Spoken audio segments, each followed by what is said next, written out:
반갑습니다. 주식 탐구생활 전지현입니다. 이 영상을 녹화하는 날짜는 2023년 8월 26일 토요일자고요. 이번 시간은 엔비디아가 2분기 어닝 서프라이즈 발표에도 주가가 선 반영되었다는 분위기가 반영되면서 오히려 주춤하는 모습을 보이고 있습니다. 오늘은 이 내용에 대해서 생각해보는 시간을 갖도록 하겠습니다. 먼저 시황을 살펴보면 금주의 가장 큰 이슈는 역시 엔비디아의 2분기 어닝 서프라이즈였었죠. 주가가 시간에서 9% 급등까지 했었는데 본장에서는 오히려 장대 음봉을 맞으면서 보합권에서 마감을 했어요. 잠시 후 이 내용을 좀 살펴볼 거고, 그리고 금주에 잭슨홀 미팅이 있었는데 파월 연준의장의 발언이 무엇보다도 중요한 시점이었습니다. 작년 잭슨홀 미팅 때 파월 연준의장의 매파적 발언에 의해서 주가가 좀 박살나는 그런 현상을 보였었잖아요. 그래서 올해도 많은 시장 참여자들이 긴장의 끈을 놓지 않고 파월의 발언에 주목을 했었는데요. 이번에는 돌출 발언이 없이 기존 입장을 되풀이하는 그런 수준이었습니다. 그래서 오늘 새벽 마감한 뉴욕 증시가 다 같이 또 반등하는 모습을 보여줬었고요. 그럼에도 우리가 꼭 기억해야 될 부분은 역시 금리 인하는 아직 갈 길이 멀었다라는 것을 다시 한번 파월은 강조를 했다는 겁니다. 연준의 인플레이션 타겟팅 2%를 계속 고수한다고 그랬어요. 그러니까 인플레이션이 잡히기 전까지는 절대 금리 인하 같은 조치는 없다는 거죠. 물론 금리 인상도 쉽지 않다 그랬습니다. 그래서 현재 고금리는 어느 정도 계속 유지될 가능성이 높아졌어요. 계속. 그러니까 섣부른 금리 인하 기대는 하지 않는 게 좋다는 거죠. 파월 연준의장의 소식이 전해지고 나서 미 국채 금리도 잠깐 요동을 쳤습니다만 4.23% 수준에서 마감을 했습니다. 여전히 추세 연장선상에 있잖아요. 이 고점을 벗기고 조정을 좀 받지만 가파른 조정이 안 나오고 채권 시장의 수급 부담을 안고 있습니다.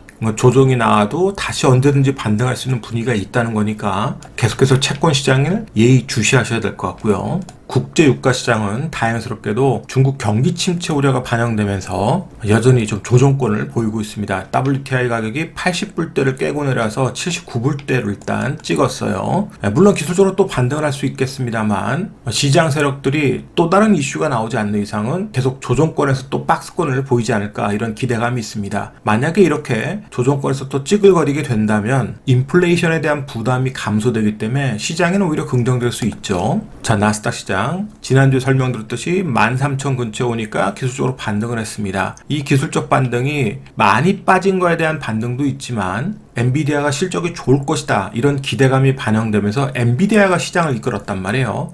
그리고 나서 재료가 소멸되면서 조정이 나왔었는데 파월 연준의장의 중립적 발언 이런 것들이 나오면서 기술적으로 나스닥이 거의 1% 가까이 반등을 또 시도를 했습니다.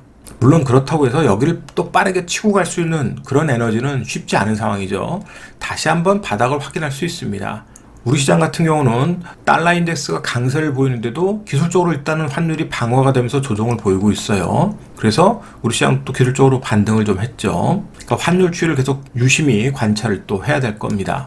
자, 코스피 지수가 2,500을 찍으니까 기술적으로 반등했는데 다시 한번 확인 작업을 하는 과정이에요. 다행스러운 것은 엔비디아의 실적이 좋았기 때문에 우리 반도체주들, 물론 그 반도체주들이 선반영되면서 차익 실현이 나오고는 있습니다만 역시 빠지게 되면 기술적으로 또 반등할 수 있는 메리트가 생기는 거니까 그런 부분들 우리가 감안하면 될 것 같고요. 2차전주들도 한 방에 다 죽는 게 아니라 다시 기술적 반등을 어느 정도 시도하면서 횡보하고 있기 때문에 코스닥 시장도 바닥을 또 확인해도 한 방에 죽지 않고 또 반등하고 이러면서 움직임이 나올 거라는 걸 우리가 또 전략을 짜놓고 대기하면 되겠죠. 그러면 오늘 주제인 엔비디아에 대해서 살펴보죠. 엔비디아의 실적이 어닝 서프라이즈가 나왔습니다. 주당 순이익이 1달러대에서 2달러, 그것도 2.7달러까지 올라갔으니까 정말 놀라운 수치를 보여줬고요. 매출액 추이를 보시면 매출액이 올라갔다가 감소했다가 1분기에 이제 반등을 시도한 것에 대해서 환호를 했는데 2분기 반등이 뭐 엄청난 반등을 했잖아요. 사상 최고치를 찍었는데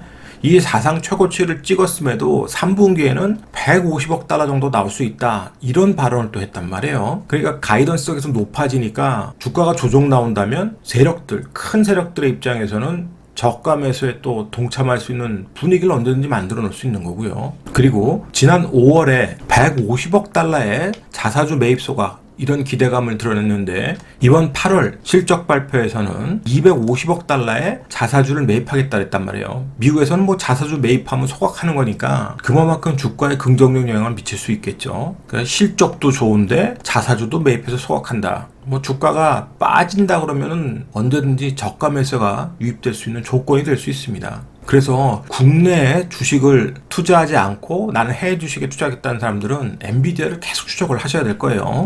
하나증권에서 블룸버그의 시장 컨센서스를 참고해서 만든 자료를 보시게 되면 2024년 매출이 482억 달러, 영업이익은 264억 달러 예상하고 있고요. 2025년에는 393억 달러의 영업이익을 예측하고 있습니다. 거의 400억 달러 가까운데 지금 시총이 1조 1,400억 달러예요. 그래서 싸다고는 볼 수는 없지만 영업이익률이 무려 50%가 넘습니다. 그렇기 때문에 아주 고평가라고 할 수도 없는 거예요. 영업이익률하고 시총하고 관계를 놓고 보면요. 그래서 지금 자리에서 막 들어간다는 것은 부담스럽지만 만약에 외부 요건이나 차익 실현 물량에서 자연스러운 수급으로 엔비디아의 악재가 아닌 것으로 조정이 나온다 그러면 기술적으로 대응할 수 있는 자리들이 생길 수 있습니다. 그래서 꾸준한 추적이 필요하고요. 국내에서 엔비디아의 수혜주로 거론되면서 대장주 역할을 했던 종목 중에 하나가 한미반도체입니다. 한미반도체 같은 경우 올해 영업이익은 450억 정도, 내년에는 1180억 정도 영업이익을 예상하고 있습니다. 그런데 벌써 시총이 5조가 넘었어요. 물론 단기 순이익만 놓고 보면 더 좋지만 단기 순이익은 좀 일회성 요인이 있기 때문에 영업이익 기준으로 놓고 보면 싸지 않다는 소리입니다. 그래서 최근 고점에서 외국인과 기관 수급이 꼬이기 시작했어요. 기관은 사는 물량보다 파는 물량이 많아졌고 외국인은 살 때도 용감하게 사지만 팔 때도 엄청나게 씩씩하게 판다라는 거. 그런데 고점에서 이런 모습이 나오는 건 좋지 않습니다. 고공전투하기에 상당히 부담스러운 그런 수급 패턴이란 소리예요. 그래서 그런 것들을 내가 대응할 수 있는 투자들만 대응하시는 게 좋고 그렇지 않으면 다른 종목을 보시는 게 좋거나 진정한 전 세계 대장주인 엔비디아를 놓고 매매하는 게 훨씬 낫다는 소리입니다. 그럼 차트를 통해서 주가의 위치와 전략을 생각해 보겠습니다. 엔비디아의 최근 차트 흐름인데요. 자, 지난번에 어닝 서프라이즈 나오고 1분기 때 갭 상승했는데 이 갭을 메우지 않고 계속 추세를 연장했습니다. 그러다가 최근 조정이 나왔는데 기술적으로 이 400불 라인이 의미 있는 자리였는데 그 자리에서 급반등하기 시작했어요. 그런데 이런 급반등은 다른 이유가 아니라 실적이 엄청 좋을 거다 이런 기대감이 반영되면서 급반등한 거잖아요. 근데 막상 실적 발표하니까 이렇게 장대 음봉을 맞았습니다. 보합으로 마감했고요. 그리고 오늘 새벽에도 조정이 나왔는데 여기에서 뭐 조정 나왔다고 바로 들어가는 게 아니라 다시 또 이 400불 자리를 확인하러 내려온다면 이 자리부터는 분할 대응해서 떨어지면 사고 반등하면 팔 수 있는 그런 자리가 될 수 있는 거죠. 그리고 만약에 이런 갭 자리까지도 다 깨고 내려온다 그러면 그때는 오히려 더 적극적으로 매수가 붙을 수 있는 그런 자리가 될 겁니다. 일정 부분 실망한 사람들은 투매를 쏟아낼 수 있겠지만 그 투매를 받아낼 세력이 또 대기자금으로 충분하다고 개인적으로 생각을 하고 있습니다. 물론 그 전제 조건은 엔비디아 자체 악재가 아니라 단순 수급과 또는 채권 금리 여건에 의해서 조정이 나오는 그걸 얘기하는 거예요. 엔비디아 자체적인 악재가 아니라 그런 것들은 충분히 뉴스로 판단할 수 있으니까 보면서 기술적 대응을 하면 1조 달러짜리 초대형주로도 단타할 수 있는 그런 기회가 될 거고요. 국내 시장에 대한 관심보다 해외 시장에 관심이 많은 분들은 그 부분을 감안하면서 전략을 짜시면 될 것 같습니다. 자, 국내 시장에서는 한미반도체가 대장주 역할을 하면서 움직였는데 보시다시피 시총이 5조 2천억입니다.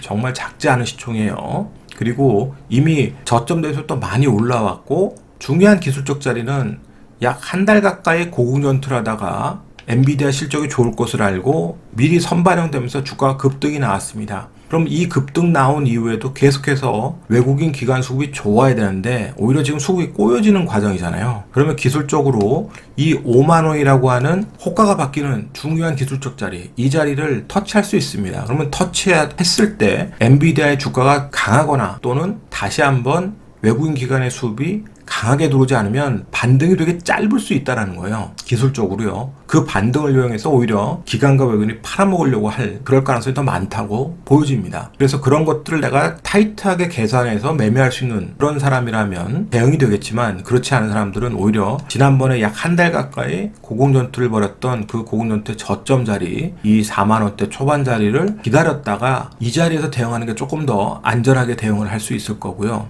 혹시 이 자리가 깨지더라도 팔 수 있는 기회를 줄 수 있는 자리가 된다는 소리입니다. 이 5만원대에서 자칫 물리면 상당히 오랫동안 고생할 수 있기 때문에 그래요. 시총상으로. 그래서 그런 기술적 대응 자리와 전략을 짤 수 있는 투자들만 한미반도체는 대응하시는 게 좋을 거고, 그렇지 않은 분들은 오히려 전 세계 1등주인 엔비디아를 놓고 대응하는 게 훨씬 더 유리할 수 있습니다.